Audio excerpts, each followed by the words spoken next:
He starts clout. I should make it clear, you know, I don't believe this stuff. Hey. I find believing in these high-flown, complicated synthetic systems to come off What up, sort gang? of like pathology. So I entertain ideas, but I don't give belief over. What I do, I'm a meme spreader. Hey. What I do, I'm a meme spreader. Fact. What I do, I'm a meme spreader. Meme spreader. A meme replicator.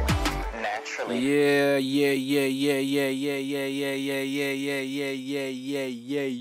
What the heck is up, brothers and sisters, ladies and gentlemen, babes and dudes, fellows and fellettes? This is Akira the Don. This is Ask Akira. Whoop, whoop, whoop. It is a Thursday. It is June. It is a beautiful day to be alive. How the heck are you? Huh? I hope you're good. I hope you are wonderful. And yeah, I'm good and wonderful. I'm super good and super wonderful. That was a little preview of something you'll be getting very soon, like tomorrow. You might get that song. I think you'll get that song tomorrow, and then you'll get the album on Monday. I think that was, if all goes according to plan. If nothing gets broken. Akira. Hey, that worked. Anyway, yo, yeah, how you doing? What's cracking? This is Ask Akira. This is Akira the Don, and he does have clout. Akira. I don't know why it's doing that. Maybe I just won't use the soundboard today. Yo, how is everybody? Lots of people locked in already. Lovely to see you.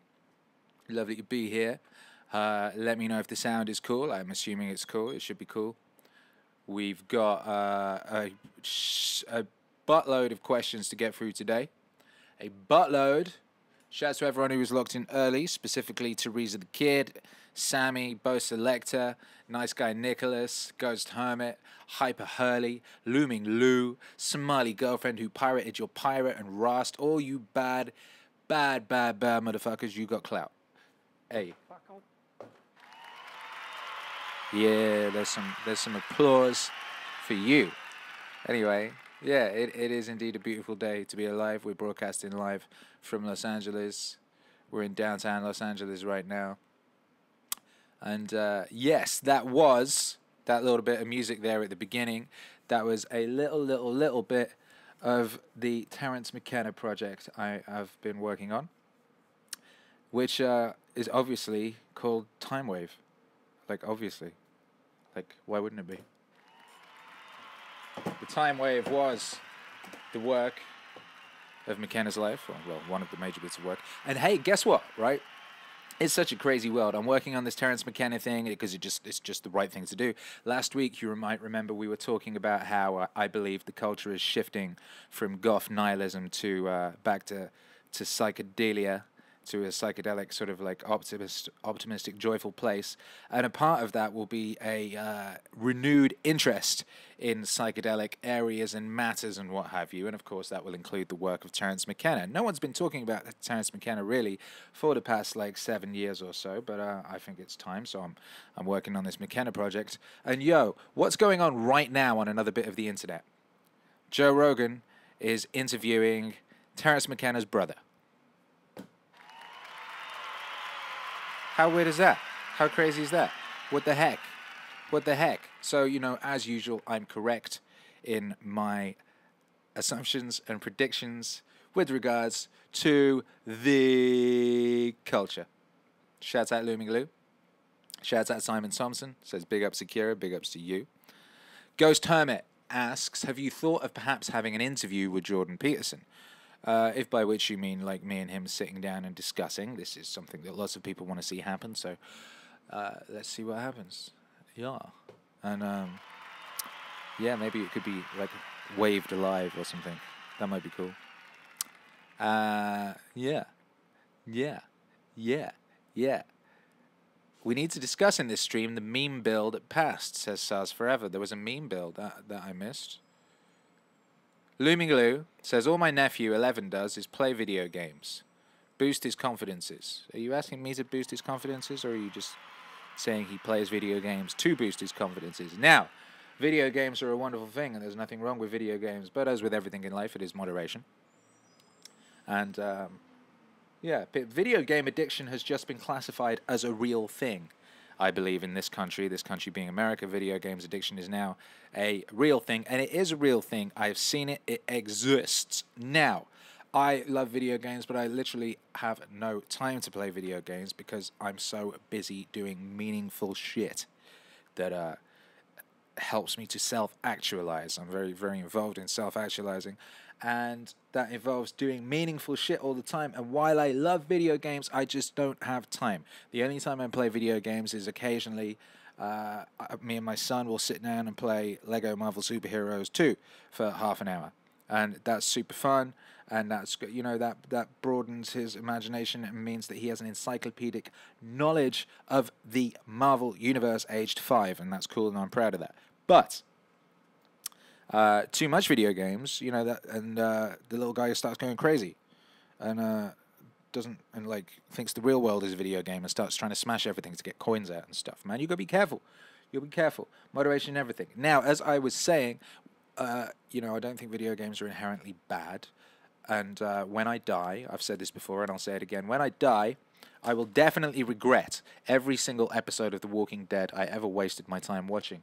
But I will cherish the memory of that week I took off work to play Grand Theft Auto Vice City. And I will cherish the memories of Red Dead Redemption, because that was a beautiful and immersive world, and it was a wonderful little thing to do. But yeah, it's the thing with video games is you can't be doing it every day at all. At all. And what I would say is what your 11-year-old nephew needs to do is find out what he loves and do loads of that. Now, you might say, well, he loves video games. Well, what is it about video games he loves? One thing I found that seems to really work with people is if you apply video game reward systems to real life. So you're like, all right, let's say life is the video game, and then you're running around life getting XP, and like people can do really well at getting into things like fitness and like whatever kind of achievement stuff, doing stuff in real life. I like stuff in video games where I like Red Dead Redemption. I like running around hunting and collecting stuff, and you know, finishing all the little mini missions in Lego Marvel Superheroes and stuff. And that's basically tidying up, because you're like cleaning up, you're like getting all the little things done. It's a kind of room cleaning. So you can basically find ways to start applying video game XP rewards to stuff in real life, and then real life will take the place of video games. This shit works. I've seen it. Yeah. So there you go. SARS Forever says the EU is banning memes. The EU is a meme. What have I got to say on that? Netherbender on YouTube wants to know, was Wishes part of JBP 7? When is that masterpiece coming out? Legit more hyped than I was for Infinity War. Yeah. Big up. Netherbender, you're smart, and I approve of your enthusiasm, and I think you're right to be more excited than you were for Infinity War. As decent an experience as that was. And you're correct. Wishes, which came out this week, if you haven't heard it, I dropped a song called Wishes with Dr. Jordan B. Peterson. Oh, excuse me. I was eating some beef jerky and it's spicy. Yes, I dropped that song. It's a banger. Lots of people think it's the best one yet, and I think they might be right. And that is indeed from JBP Wave 7, which is underway, well underway, and I'm hoping to get you that in the next week. These things take longer and longer every time. The JBP Wave specifically, that is. They're just labyrinthine projects, and every time I have more work to do with it, because I'm trying to make them better. I'm trying to get deeper into the subjects. I'm trying to communicate in a smarter and more efficient and useful fashion the messages. But But anyway, yeah, I'm really glad everyone liked Wishes as much as they seem to have. It pleases me, especially because the musical direction is something of a departure from where we were at previously, and I'm glad you seem to like that, so that's cool. Thank you very much. Robert Tully on the Discord. Shouts out to everyone on the Discord. We got a Discord now. Ask Akira 2 weeks ago. People were asking for a Discord, so I made one now. We've got a Discord. It's already got over 100 members. It's a beautiful thing. The link for the Discord is in the description of this video if you haven't joined yet, and you can go there and hang out with fellow bad motherfuckers like yourself. So anyway, Robert Tully says that would you address what makes something a wave? Musically, I believe he means. And this is a question lots of people have asked. What makes something a wave? What makes music? What makes something wave music? What is wave music? Well, I've thought about this because it's an instinctive thing. I've been, I treated it as an instinctive thing. Like, there would be lo-fi hip-hop, aspects of lo-fi hip-hop that falls into wave music category. Vaporwave obviously falls into wave music category. Vapor trap, bits of sort of cloud rap instrumentals, bits of witch house even. There's all sorts of different aspects of wave music, and the thing that unites wave music is that wave music is basically rap music that doesn't need rapping, is what it is. It's basically because it's a kind of wave music, it's a kind of rap music, like, but it's not just a regular hip hop instrumental, because regular hip hop instrumentals are made with the purpose of someone rapping over them. So they tend to leave sort of a deliberate space, and they might be more simplistic in their arrangement or whatever. Whereas wave music doesn't need rapping because the music itself is full and actualized. And a lot of it, if you tried rapping over it, it'd be stupid because there's just no room in the mix or the sonic palette. A lot of the time, because I'm putting vocals on this wave music, I have to do a lot of EQ work to carve out space within the music for vocals to sit and it not to sound stupid. So I would say that's what wave music is. Wave music is rap music that doesn't need rapping. It's instrumental rap music that communicates well enough without words. So I think that's my definition of it. And as far as the wave music I make, obviously it's meaning wave, so it's wave music with meaning. And yeah, shouts out to my hat, by the way. You can get your own meaning wave hat in the Akira the Don shop, and because you're here on this stream, you can get 10% off with the code Ask Akira June 21. That will work for the rest of the day. So yeah, Akira, how about that? Yeah, anyway, what's going on in the chat room? Let me have a quick look in the chat room. I'm kind of backed up here. Last week I got very backed up and I missed loads of questions that were in the chat. So yeah, my bad. So I'm going to try and be as efficient as I can today. Looming Lou says, play that song, Akira, where the lady says, feel like I'm on dope. No, I'm not playing songs today, but thank you for the request. Sourcewave Radio will be back after this, and there'll be songs then. Grayson Poirier says, I listen to your mixes at work every day. Thank you, Grayson. Appreciate you. Shout out to you. I hope you work smartly and efficiently and well, and that you return home feeling satisfied and accomplished. Number Name Suck says, hi, Akira. Hi, Number Name Suck. Looming Lou says, I listen to these songs while I please myself. Well, proud of you. Congratulations. Grayson Poirier says, you get me through work every day, Akira. Thank you. I'm trying to be useful as I can. Miss Superconductor says, happy summer solstice. Hey, happy summer solstice to you. I didn't know it was summer solstice. What another incredible coincidence that I should be about to release this Terence McKenna project in summer solstice. I'm finishing it right now. It's pretty incredible, this Terence McKenna thing. I just did it yesterday. Day before yesterday I started it. And I only meant to do, I was meaning to do a mix. So I thought, okay, I'll do a mix. And I thought, maybe I'll produce the intro song myself, and then I'll mix in a bunch of, like, useful, like, correct, the sort of music that fits Terence McKenna. So I was thinking kind of more psychedelic lo-fi would work. But then next thing I knew, I'd made a whole album that I produced myself. That's what's happened. We have a whole album, and I produced every single track on it. It is literally an album. It is a 9-track album of which I've produced every single song, and Terence McKenna has done the vocals. So thanks to him, and big up him, and I'm really excited for you to hear it because it's blowing my mind how good it is. It really is. Back to the questions. On the Discord, Trey J wants to know, will our own individual moral guidance with rational thought prevail in the long term, or will the group or nation bring the populace back into war, autocracy, and non-peace? Of course, no one can predict the future, though. However, we are individually responsible for it. That is correct, we are. You are, we are. Ah, there you go. Yeah, that's real. Okay.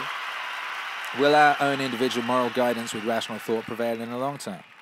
Or will the group or nation bring the populace back into war, autocracy, and non-peace? Well, that's the thing about this moment in time. It seems quite precarious because it feels like we could go either way. However, my feeling on the matter is that looking around, this is the most peaceful. This is not only the best time to be alive in recorded human history for the most people. Like, the more people out of extreme poverty, more people are living well, more people are not starving, more people can read and write, more people are not getting raped, more people are not getting beaten and murdered than at any time in recorded human history. But also, this is the most peaceful time in recorded human history, certainly in the West, where the only sort of major conflict we have going on are the drug wars in Mexico, apparently. According to humanprogress.org, I think it was. I read that on the other day, which is incredible. That's amazing. Yo, where's my applause button? That's amazing. We should be out on the streets partying. This is incredible. This is incredible.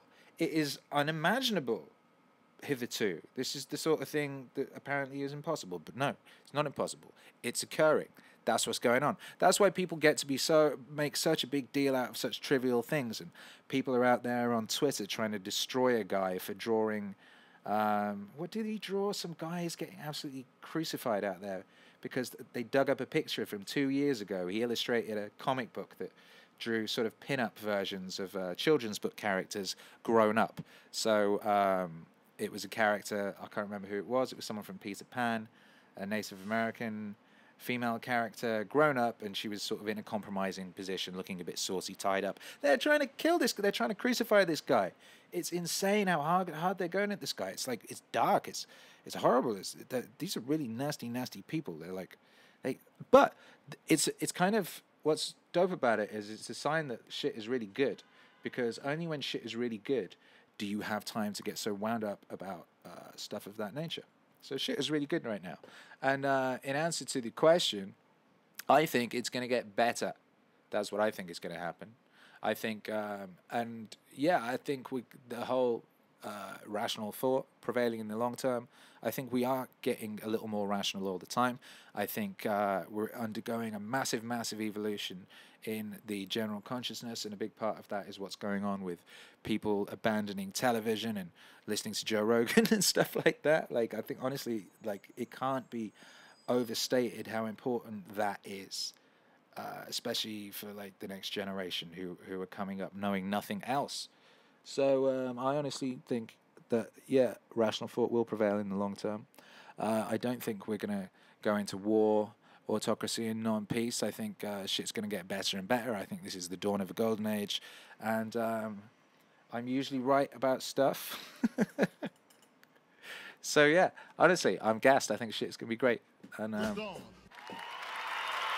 need a new drum machine because those drum pads just aren't responsive enough. Anyway, Looming Lou says, ice, ice, baby.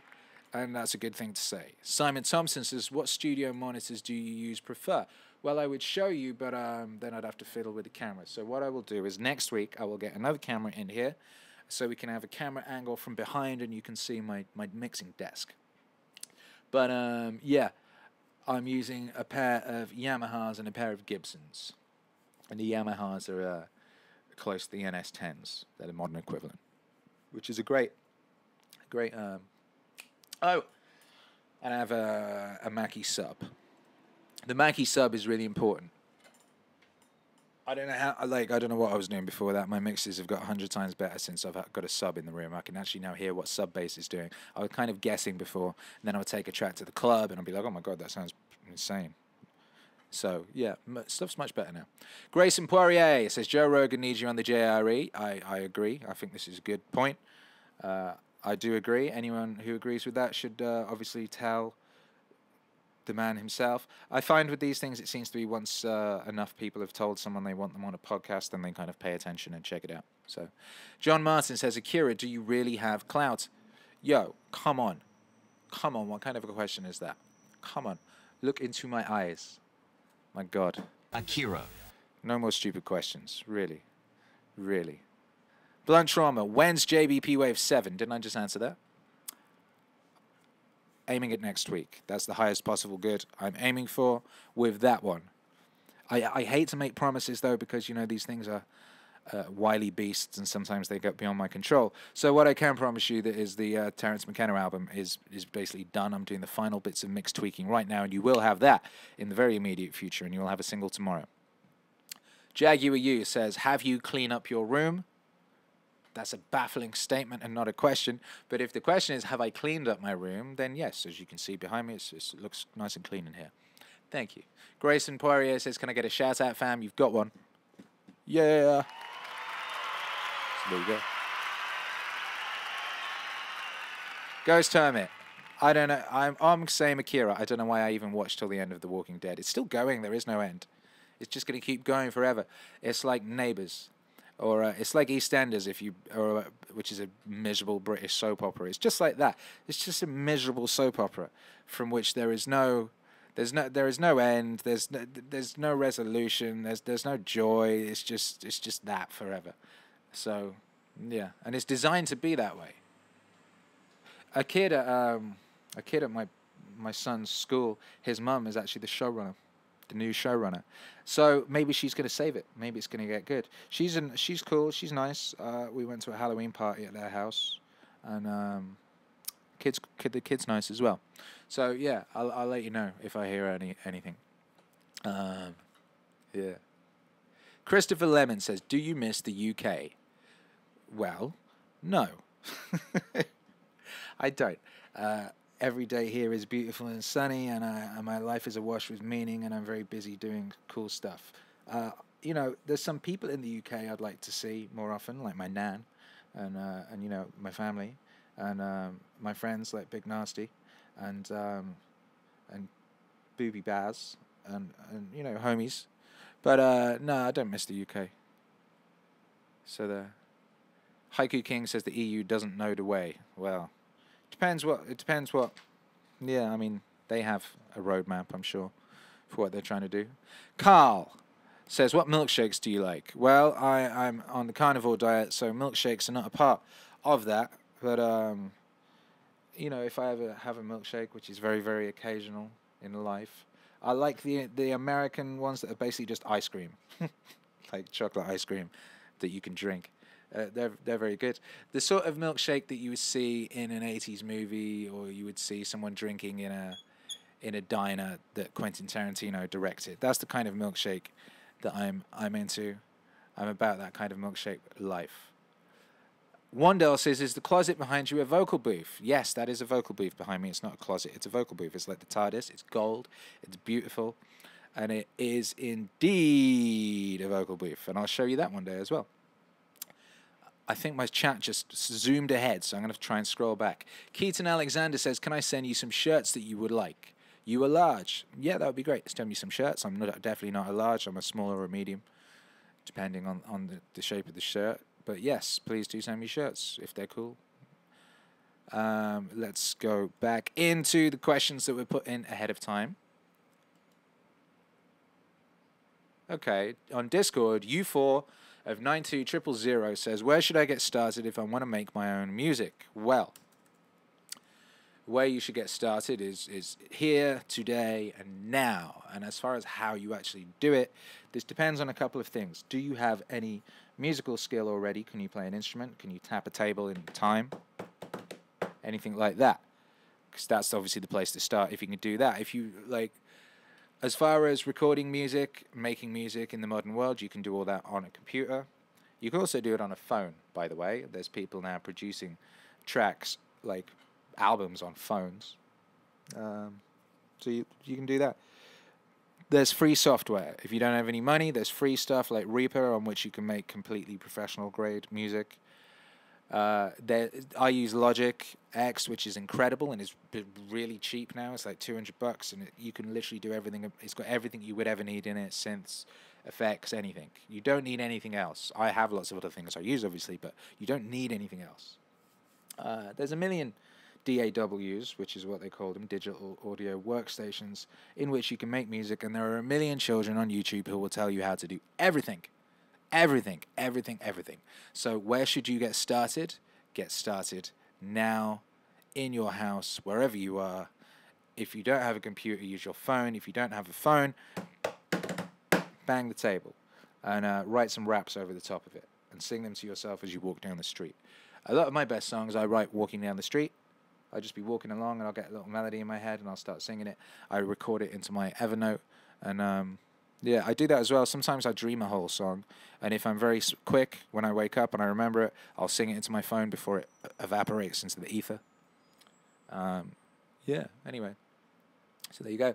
Dome5820 says, when you're working on music, what's the longest amount of time you can work in one session? The JBP Wave series gave me the impression they're pretty labor intensive.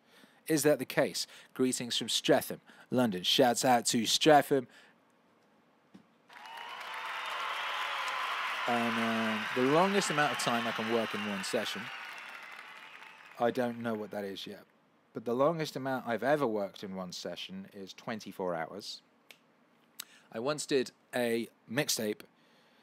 I made a mixtape. It was called ATD 24. It was my 24th mixtape. I was doing this series of mixtapes in phase 1 of Akira the Don, I guess. Or maybe that was phase 2. And I did a mixtape. I streamed it live. I had like 4 cameras in the house. It was on Ustream. And I made a mixtape. Yeah, I did a mixtape. I started, I believe, at like 3 in the morning, and I got I had 2 hours sleep, and I got up, sat at my desk, switched it all on. There were like, I think there were thousands of people watching at one point. And yeah, I made 24 songs in 24 hours. I had a bunch of guests come through. Chili Gonzalez came through. Big Nasty came through. Lots of people came through. The most ludicrous thing about the whole thing was this guy. He was a fan, and he was a nice guy. He used to come down to my gigs. I like that guy. And he was the son of a politician, as I recall, who'd chosen a different path. Anyway, he bought me this tin, this coffee tin. He gave it me at a gig, and I bought it home. I was like, what is this thing? It stinks. And it was just like full of weed. It was ridiculous. And a stupid thing to do. You're doing a 24-hour mixtape. What's the last thing you need to do is smoke weed the whole time? But what did I do? Chili Gonzalez came on, and he was rapping on one of the songs, ATD 24, Marijuana-thon, which is what it was. It was ridiculous. Somewhere I still have the footage of that, and I'll have to bring it out one time, because it was insane. By the end of it, I was delirious and mental, and sort of like spinning around the studio in circles, like shouting at the chat room. It was glorious, but some good music came out of it. But anyway, regularly in normal sessions, I tend to work very well in 4-hour blocks. So I work really well for 4 hours, then I get up and have a little walk around, read something, talk to someone, do some push-ups, whatever it is, and then sit back down. I can do another 4-hour block, and then another 4-hour block, and so on. I work in 4-hour blocks. I don't know what the science behind that is.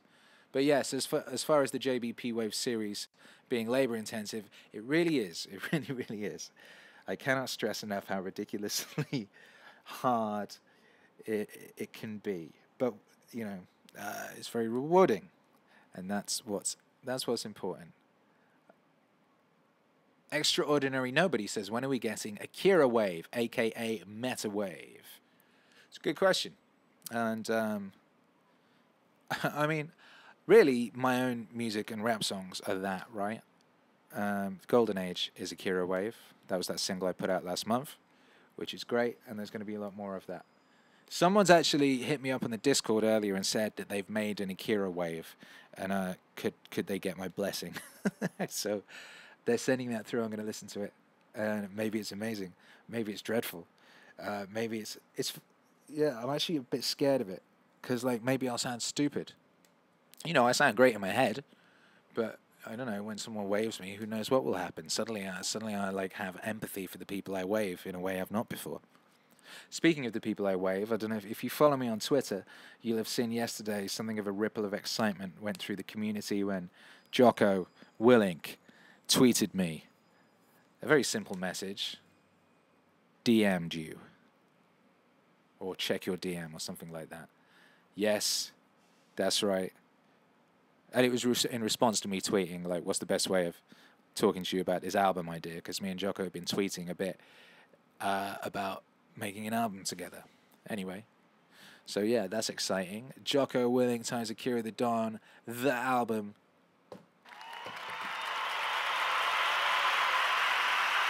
I'm all about albums right now. I'm really feeling albums. Neighbor Wave last week was an album, basically. That was an album. It was like 10 tracks or something. It was individual songs. It was a cool way of doing it. So yeah, I'm excited about like working with people directly to make records. I'm currently working directly with Comic Book Girl 19 on an album. That's dope. I'm talking with Neval Ravikant about an album. That's exciting. Oh, and I'm making an EP with Internet Historian. He just sent through his vocals. They're amazing. So, yeah. Haiku King. Akira coming up in the world. Bet you're on Joe Rogan in 6 months. At least, baby, at least. Don't forget us when you make it. Yo, I'll never forget you. I never forget you. Hey, guess what? That's why I really like the Discord, by the way, because like we talk on Sourcewave or whatever around here, and like it's a bit fleeting. You pop in, your names pass by and stuff, but in the Discord, it's like there forever. You know, you can leave a message. I'll pop in there and see it a couple of days later or whatever, and I believe it's there forever. So that's exciting. I'm really excited about this Discord. So thank you for asking me to make the Discord, because it's really cool. We're building a really dope community here. There's like people in there talking about philosophy all day long. Like everyone's really nice and civil. I only had to kick one person who was doing the usual boring edgy boy, like posting Nazi stuff thing. It's so boring. I'm so glad we're moving into this new golden psychedelic age, and the edgy boy thing is kind of dying out. I like some of the edgy stuff, by the way, but like really boring stuff, just like doing boring Nazi things. It's boring. It's cheesy. It's like it's cringe, baby. And you know, we're about more useful stuff than that over here. So there. NPCZ says that suicide bit near the end of JBP Wave 6 was savage. Did you weep when you were making it? Yes, I did. A lot. Yes, I did. I know. To be honest, I think every single JBP wave has made me cry at some point, and that's how I know it's good and done. That's when I know it's done. But yeah, just thinking about that one got me going a little bit. That was really hard to make. It's very hard to sit there like making music with a thing that's making you cry while you make it. I don't know how many people experience that in life, like an endeavor that you're doing is making you cry. Like, do you get that when you build a really nice table, I wonder, or like when you design a really nice house? God knows. Anyway, Miss Superconductor says, yes, I love CBG 19 too. Good, yeah. It's cool, the Comic Book Girl 19 thing. Like, someone tweeted the other day, hey, we need some divine feminine energy in the Meaning Wave universe. Comic Book Girl 19 would make a great something, sorceress or something, they said. And it's like, get out of my... It's interesting. Every time I'm working on something, I'll get a whole bunch of people being like, oh, could you do this thing? It's like, I've had so many people over the past week leaving messages on my YouTube asking for a Terrence McKenna wave. And it's like, I'm literally making one. That's crazy. How do you... Like, are you spying on me? What the hell? Yeah, anyway. How are we doing here? Back to the questions. This is a good one. Grapple Butter left this on the YouTube community tab. Says, would you rather fight 1 Joe Rogan-sized badger or 10 badger-sized Joe Rogans? The classic question. 1 Joe Rogan-sized badger or 10 What? Hang on, that's confused me. Yeah, 1 Joe Rogan-sized badger or 10 badger-sized Joe Rogans. Imagine a Joe Rogan-sized badger in an On It t-shirt asking Jamie to pull it up. Pull it up. Fucking, I don't know, a Joe Rogan-sized badger sounds completely terrifying, and I don't know if I could fuck one up. I mean, am I allowed weapons? Probably not. So if I'm not allowed weapons and a Joe Rogan-sized badger is coming at me, I don't know how much chance I've got. I always think of this with dogs, by the way. Like, if you've got a kid, did this happen to you? Because this happened to me, and it happened to a bunch of people I know. I used to see dogs and be like, oh, look, it's a dog. What up, dog? Then I had a kid, and I see a dog, and I'm like in slow motion in my head trying to work out how best I could fuck up that dog in the off chance that dog tried to eat my son. Right? So I'm in slow motion in my head being like, well, I could fucking stamp on its fucking head. Like, I could, like, grab its mouth and stamp its jaws closed and then kick it in the balls or something. Like, I'd be, like, literally going in complete slow motion working out ways to take out this fucking dog. Ever since I've had a son. It's the weirdest fucking thing. I've been doing it with people as well. Like, certain people, you just see them and you just instantly know. I was reading a thing the other day. Apparently, with most people, you can tell within 30 seconds whether you like them or not, and then that's the impression you carry with you forever with most people. I believe that to be true, but I honestly think you can do it a lot quicker. Certain people, I see them, I instantly know that they are evil and dark and don't want the best for me or my child. And then I'll be in slow motion in my head working out how the heck I'm going to take them out too. So anyway, a Joe Rogan-sized badger, like, that's going to cause me trouble. So I guess a bunch of badger-sized Joe Rogans, I can deal with them better because I could just drop-kick those little motherfuckers and just, like, you know what I mean? If I'm swift enough, I could be spinning around and, like, just drop-kicking him. And you could pick one up by its little head and lob it. You'd be in trouble if, like, all of them swarmed you at once and got you down, because then you'd have, like, what was it, 10 tiny Joe Rogans just, like, banging on you. Like I've been attacked. I've been, you know, help out at my kids' school sometimes, and like when you get swarmed by like 10 5-year-olds, for example, that can be a little overwhelming. But the thing is with 5-year-olds, like, you're not gonna like punch them straight in the face because like it's just not socially acceptable. Whereas like tiny Joe Rogans, you can totally punch them in the face. So I think 10 tiny Joe Rogans, like yeah, I got it. Joe Vegas says, Christopher Hitchens wave. Yo, I've been working on a Christopher Hitchens wave for about 3 months. And, yeah, I got so much stuff. Working out the right timing for all this stuff is a major thing. But, yeah, I love Hitch. Hitch is a bad motherfucker. I don't agree with them on everything. Like everybody. It's funny we feel we need to put that in there. But, like who agrees with everything anybody says? Like, really. Honestly and truly. And if you do, that's kind of creepy. So, yeah. Anyway, yeah. Love the Hitch. Love the Hitch. Godspeed. God rest. He would be really useful right now in the culture war. He would be a very useful and sane and sober and articulate voice. You know. I was thinking about George Carlin too. And the same thing. What would he make of this bizarre period of time? And, yeah. Anyway. Herpicus Derpicus says, I've always been anxious around any creature that's capable of disabling my limbs, to be honest. You have to be careful not to end up in a tug of war with animals. They're using their teeth. You're using your extremities. Anything with teeth, man, that's, like, unafraid to use their teeth. It's like, you know, a lot of the time when you're fighting or whatever, you don't really want to cause the other person that much harm. Not really, because we're kind of nice. Like, really, something messed up has to happen for your inner savage to go. I remember the first time that happened to me. I was fighting this kid at school. I was fighting all the time at school. From my first day in school, it was just every day I was fighting. Because I was, like, cool and, like, not like the other kids. So they all wanted to fight me. That's just what happens. So then I'd have to fight them. And, you know, a lot of them were really big. And I was very small. This big guy used to sit on me. And, like, ugh, it was a nightmare. Until I bit him.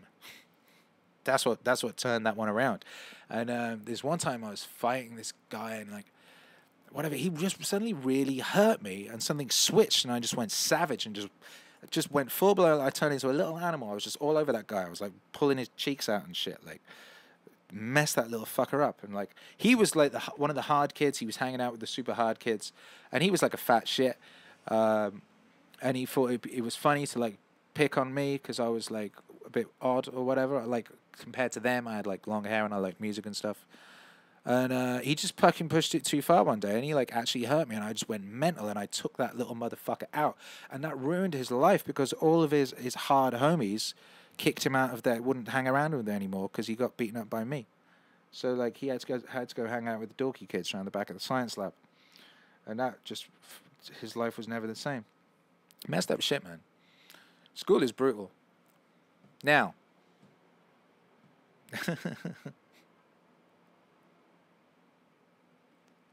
Heimadil's Gate says, what was your favorite line about JP's shirt last night? Ha ha ha. What line?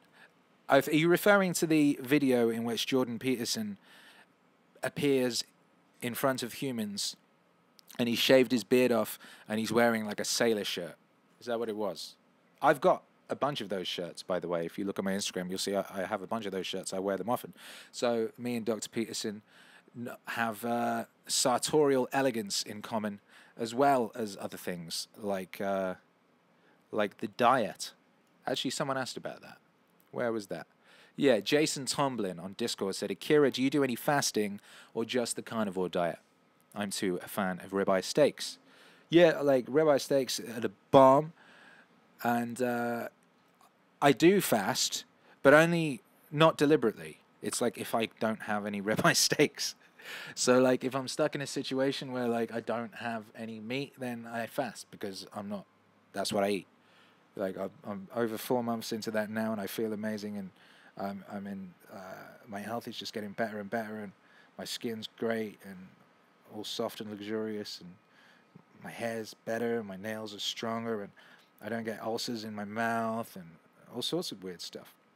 But you know, I'll be banging out the jerky if I need to. Jerky's good. So if you can get some jerky, then you don't have to fast. But yeah, sometimes I straight up just don't eat all day because I don't have access to a fine ribeye. But the other thing about the carnivore diet is if you eat like a big ass ribeye or a couple ribeyes, you might find you don't need to eat anything again for another like 20 hours or something. You know. So yeah, that's what's up with that. Yes. Okay, Discord. Here's an interesting question. Phase Reality said, Akira, do you believe in fairies? Be careful how you answer this one. Wink. Don't know what the wink's about. Do I believe in fairies? Well, depends what you mean by fairies. What are we talking about when we say fairies? I will tell you this. My mother, as a little girl, swears blind and will get really angry if you think she's joking or if you mock her. And you don't want to see my mum angry. It's some terrifying shit. She's like a small woman. She like fucking 4 foot or something. Is she angry? She's like more terrifying than a Joe Rogan sized badger. I'll tell you that much. My God. Now, she swears blind. Not just, but like it's fact. She claims, she says, that when she was a little girl, like 8 or something, she used to play down the bottom of the garden by the dustbins on her own, and then one day some fairies came along and played with her. And she played with fairies by the dustbins. And you'd be like, oh yeah, I remember my dad being like, well, yeah, you were a lonely little kid, you know, on your own. Like her elder siblings had all left home, and she was like born like quite later than them. And like her parents had split up, and this was before that was normal, you know. So she was like a sad little girl in that respect, and they lived in a slum in Birmingham, you know. But she played up by the dustbins, and she'd be like, yeah, fairies came and played with me. And we're like, what do you mean fairies? Like, she's like, fairies, like in the books, like little, like pretty little flower type people with little pretty little dresses and shit. And they would play with her by the dustbins, and she like, no, and like you say, oh, maybe you were imagining that. People have imaginary friends. She gets really angry. She's like, no, there was no. It's not imaginary friends. It was fairies. All right, fuck out of it. Now, you know, there's a lot we don't understand about this world in which we live, and there's a lot we don't understand about interdimensional shit. And there's a thing in the Terence McKenna album that I've made. And he's talking about virtual reality and how excited he is about the idea that virtual reality could actually save us.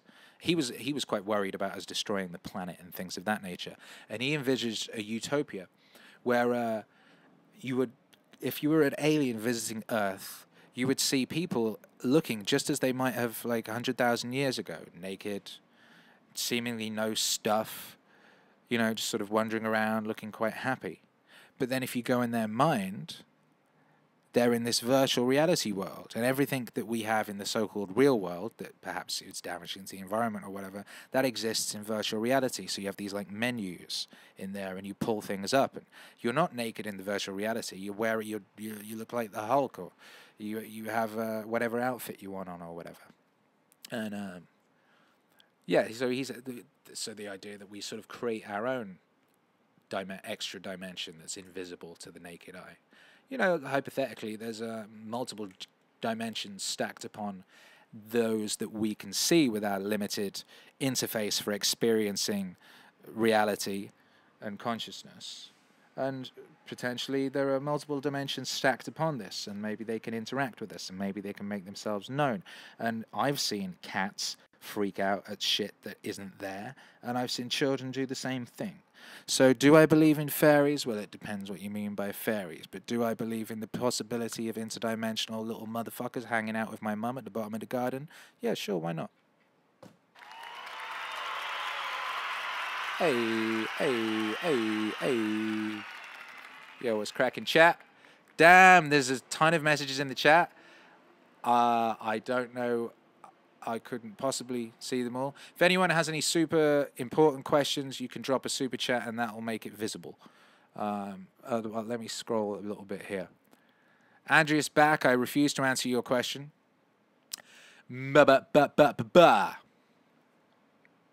Binary says, when you play in the UK next? When someone books me. Yeah, when someone books me. I'll be back at some point, and it'll be dope. Tia J, what do you think of the World Cup so far, Akira? I have no idea. I haven't seen any of it. The only television I've watched in the past month. Actually, I haven't watched any television in the past month. I'm 4 weeks behind on Westworld. That was the only thing I was watching, and that wasn't very good anymore. Someone told me it gets better. I really enjoyed the first season. This second one has been pretty dreadful for the most part. But anyway, yeah, I'm self-actualizing here, so I don't have time for television or sports or anything like that. Really, I'm very busy trying to be the ultimate wave lord out here and bring you amazing music 3 times a week. By the way, there was supposed to be a drop yesterday, and it's done. I did it. I spent 2 hours making a cool video for it, and then the copyright algorithm refused to allow it. Unfortunately, I used a section of the Animatrix. And yeah, it just wouldn't have it, and it was different. You know, it was different color, and it had weird effects on it and stuff, but it wouldn't have it. So yesterday's drop wasn't allowed out into the world.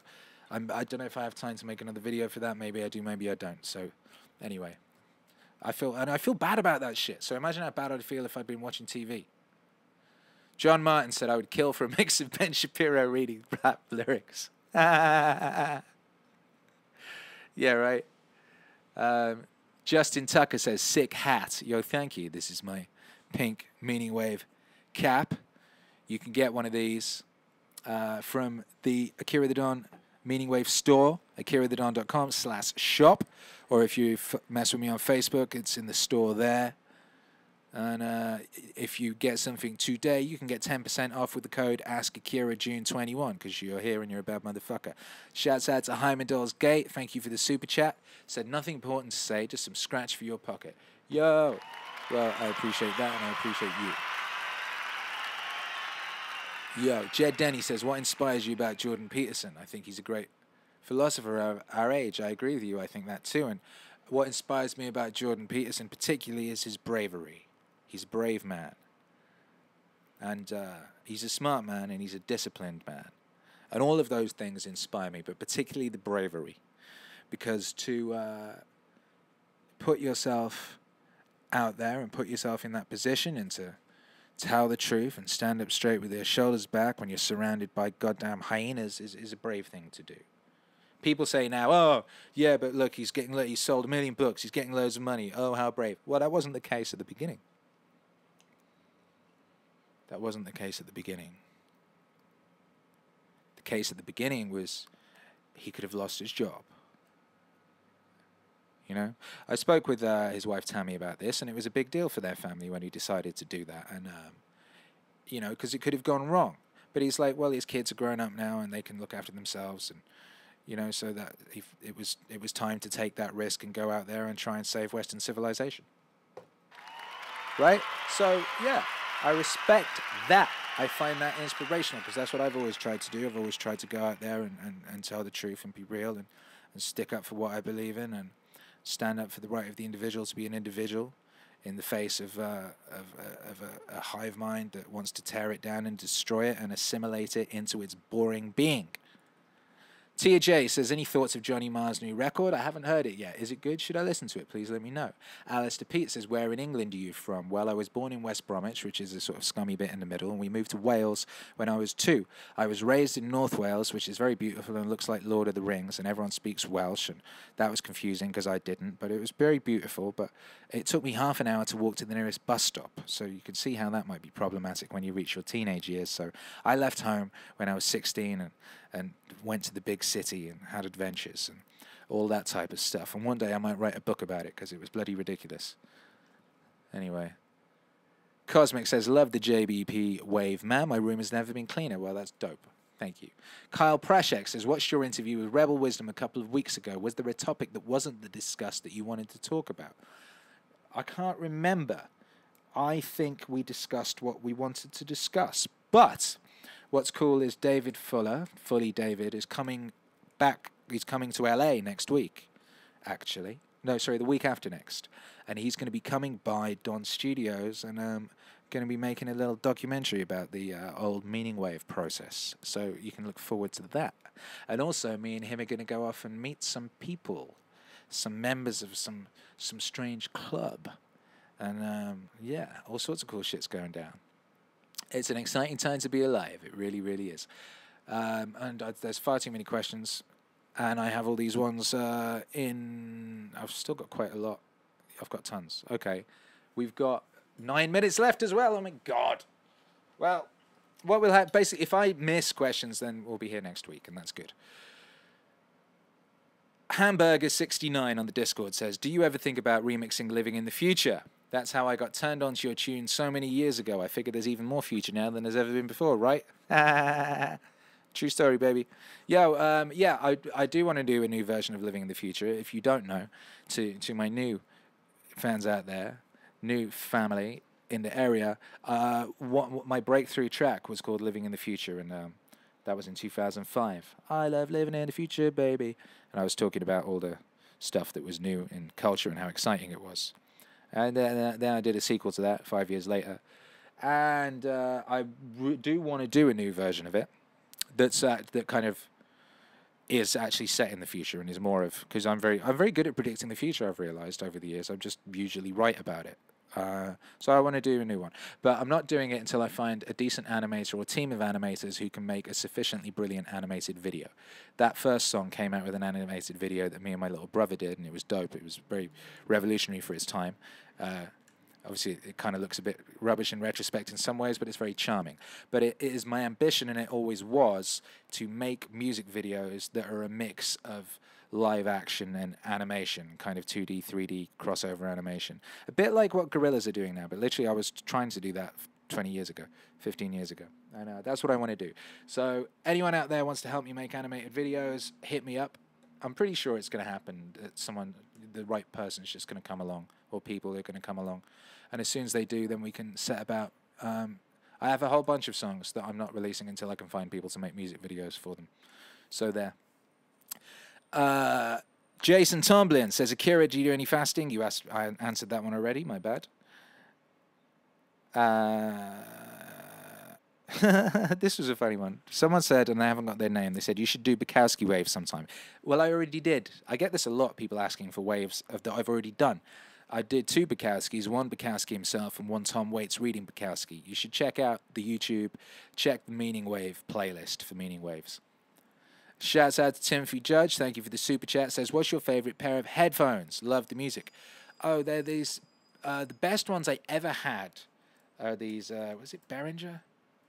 I'm quickly looking, because someone else asked me this recently, and I looked it up. I think it was these Behringer ones, like 440s. They got these grey cushioned headphones. They're like a couple of $100. They sounded fantastic. They were really comfortable. They were beautiful, beautiful things, and I missed them. I had a whole bunch of them, but like I kept losing them, and like people borrow my headphones a lot, fellow DJs and stuff, and they would just leave them in clubs and shit. So I haven't had a pair of those for a while, and I missed them. They were really good headphones, so I definitely recommend those. Sorry, they were the Bayer Dynamic. That was it. Bayer Dynamic DT990. The Bayer Dynamic DT990. Excuse me. V33 says, will What's Wave 4 happen? Yes, it will. Yes, it will. And 5 and more. What's Wave is a brilliant series. Leo Black says, are you Australian? No, I'm not. We answered this a bit earlier, but I'm from the UK. Wales via England. Crap, I just lost my Evernote of questions. Where's my questions, Evernote? Oh, yeah, there we go. Yasin Matsuki says, can you tell us a story from your teens? Just one. Oh, my God, I wish I'd seen this question early. This would be like a whole thing. Come back and ask me next week, and I'll tell you some really good ones. How about that? We've only got 5 minutes left. Oh, my God. And also, I have to be a bit careful because I don't want to incriminate myself or anybody else. So I have to be careful and think these ones through before I answer them, frankly. Ooh. Haiku King says, you spoke to JBP's wife. Yeah, well, they invited me down to the Orpheum when he played there, which is right by my studio. And she's very nice. But, and yeah, I could have, like... But yeah, but lots of people wanted to talk to Pieces on that night, and I didn't want to like bother him, so I left him be. But yeah, Tammy came over and spoke to us, and she's lovely. So there, lovely woman. Yo. Haiku King asked a very good question. He said, "How do you stay so self-actualized?" He asked 3 questions actually, but I'll only answer that one right now. And you can ask the next ones again next week, and I'll answer them then. But how do you stay so self-actualized? That's a good question because it's something that, you know, lots of people have trouble with. I believe that was one of Maslow's. Was it Maslow? Anyway, one of his ideas. He also had another idea, which was the one of the peak experience, which has been very influential on me. And they kind of go hand in hand. You spend your life like trying to get the peak experience, and then it's like how can you live more of your life in peak experience, and how can you self-actualize so that, you know, you're living your best life, as they like to say these days, in some shape or form. And that's all to do, and that's something that Peterson talks about a lot as well, and it's to do with meaning. When I was a lot younger, I used to say, my thoughts on it were, when I was like a teenager, that a man has 2 holes. And those holes, one of them is filled by the love of family and a partner, and the other is filled by your own love of yourself, and that is done by basically finding what you're good at, finding what you're best at, and doing it. So that would be, you know, actualizing your talent to its highest degree. Or it's like finding meaning. And that's what it is. It's finding meaning. So you find meaning in responsibility, in, you know, family. And I found great meaning in being a husband and a father. It's an incredible thing every day, and has really changed my life for the better in every respect. And then with regards to the other part of it, which is basically me expressing myself to the fullest, and I've chosen to do that through music, and it could have been in a bunch of different ways. I was very good at drawing as a kid. I love drawing, I love comics, and also I love music, and music is the one I've chosen, and music's what I've sort of quadrupled down on. I'm going all in on.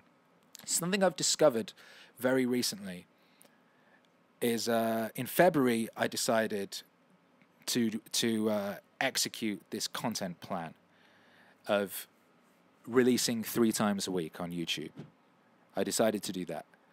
And it seemed a ridiculous thing, but you know, I had this conversation with my wife. I was like, I get really frustrated. I should be releasing music all the time. I was like, I should be putting music out every week. It shouldn't be like months between albums. And the reason I wasn't releasing all the time was had this frustrated thing because I don't have a record. You know, I run my own shit. I don't have a manager. I don't have an agent, anything like that. And I would get all frustrated that I would put loads of work into a project and then I'd put it out, and then not that many people would hear it, and I would get all upset. And you know, it would depress me and make me feel bad. And I'd be like, you know, because I'd be trying to do everything. I'd be trying to do all the press myself, sending it to people to review it or whatever, to try and get people to write about it so people would hear it and stuff. I was doing that for years, like, because that's the old model. I was stupid. I've been a futurist forever, right? I'd made the first online mixtape. I was like the first musician to be running like a website with a blog on it and mixtapes and all that type of stuff. But I still was stuck to this old model. And we were like, you know what? Let's make loads of music and just put it out, and then just keep making more and putting it out and putting it out and putting it out and putting it out. Just do that, and then you'll find your audience and you'll find your people. This was me and my wife discussing. And then in February, I was like, you know what? I'm going to go super crazy. I'm going to be releasing at least 3 times a week, and it's going to be like substantial shit. It's going to be like good, like I'm going to, you know, at least one full length project, and then maybe another one, and then maybe a single. And that's what I've been doing since February, and I've pretty much stuck to that. I might have missed one, or maybe one week there was 2, but then other weeks there have been 4. I've stuck to that. And what's happened is I have entered a continual 24-hour flow state. So at all times I am in flow because I haven't stopped. I'm just constantly doing it. And this has become like a superpower. This has become really, really crazy. It's like the Terence McKenna album, I sit down, I start making this song, it's instantly amazing, and it has all these crazed coincidences about it. Just making the song, it has crazed coincidences. I'm using part of a bit of music I'd started previously, so I'd take a bit of that bit of music, it had a bit of singing on it. Terence McKenna is talking about being a meme lord, and the bit of singing suddenly sounds like this woman's singing meme magic. And she's not, but it sounds like that. And then I get like Hercules in the booth and he sings it and it's amazing, and it suddenly is. And I don't know, the whole thing comes together in this. And I basically, like I said, within 24 hours, I'd made an album. And it all just fit together and it just flowed beautifully. And it was this really magical experience. And it's really everything's like that at the moment. It's this heightened flow thing. There's coincidences, everything I'm doing. It's all very magical. I'm able to work way faster than I ever did before, and it sounds way better than it ever did before. And every new thing I do, it gets better and better and better and better and better. So the answer is something, and I already knew this. I used to be a music journalist, and I remember writing that bands should not be sent on tour because bands' second albums are always rubbish. And the reason they're rubbish is a band is in a basement playing together for years and years and years and writing songs together, and that's all they're doing, writing songs and playing together, and then they release their album, and then the record company sends them on a world tour for a year, and they stop writing songs, and they forget how to, and then they get back in the studio and try and make another album, and they've forgotten how because they left the flow state.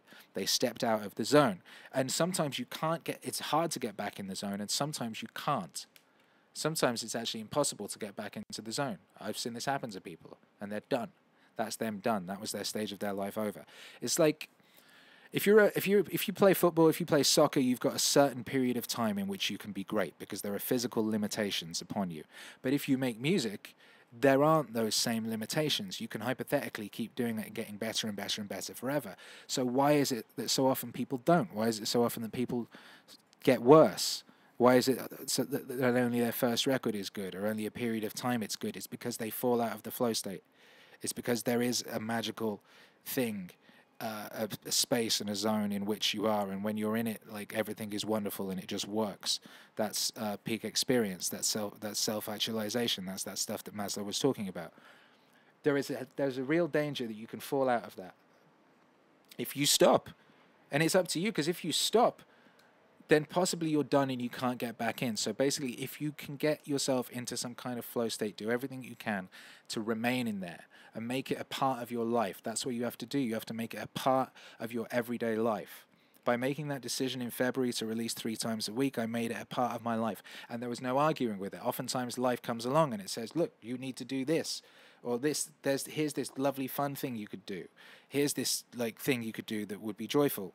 You know, you could go to the beach, or you could do this, that, or the other. But it's like, no, I'm going to the studio, I'm going to make this music. Or I'm going to go to the coffee shop and make this music. Or whatever way it is I can make this music, I'm going to make this music because this is what I've promised myself I will do. And there is no buckling from this. This, you know, this is the path, as JOCKO talks about. You have the path. You have to be disciplined. You have to stay on the path. Do not deviate. Oh, look, there's a fun shiny thing over there. Leave the shiny thing alone.